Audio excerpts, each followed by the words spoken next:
સૌરાષ્ટ્રના અનેક જિલ્લાઓમાં ધોધમાર વરસાદ વરસી રહ્યો છે। રાજકોટ જિલ્લામાં પણ વરસાદી માહોલ જામ્યો છે।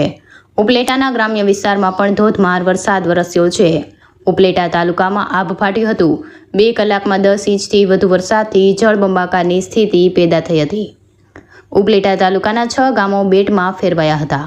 ઉપલેટાના લાઠ, સમઢિયાળા, કુંડેજ, તલગણા, ભીમોરા, મજેઠી, કાથરોટા, મોટી પાનેલી બેટમાં ફેરવાયા છે।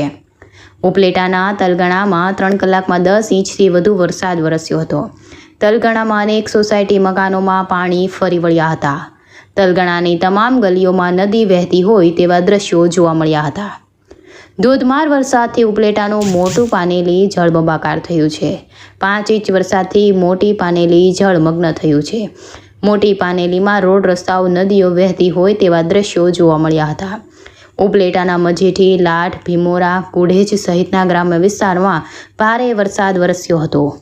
લાઠ ગામમાં જતો કોઝવે પાણીમાં ગરકાવ થઈ ગયો હતો। 8 ઇંચ વરસાદના પગલે ઠેર ઠેર નદી વહેતી હોય તેવા દ્રશ્યો જોવા મળી રહ્યા છે। આ તરફ ઉપલેટાના ખારચિયા ગામે છેલ્લા 1 કલાકથી ધોધમાર વરસાદ વરસી રહ્યો છે। લાઠ ગામનો કોઝવે પાણીમાં ગરકાવ થયો છે। લાઠ ગામની દુકાનો ઘરમાં પાણીમાં ભરાઈ ગયા છે। ભાદરકાંઠાના ગામોમાં જળબંબાકાર થયા હતા। એસડીઆરએફની ટીમને મોકલવાની ધારાસભ્યે વિનંતી કરી હતી।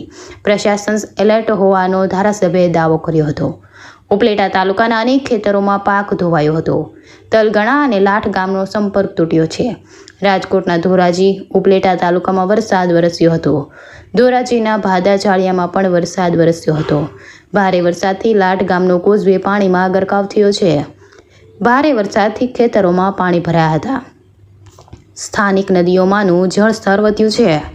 રાજકોટના ઉપલેટા તાલુકાના કોલકી ગામમાં ધોધમાર વરસાદ વરસ્યો હતો।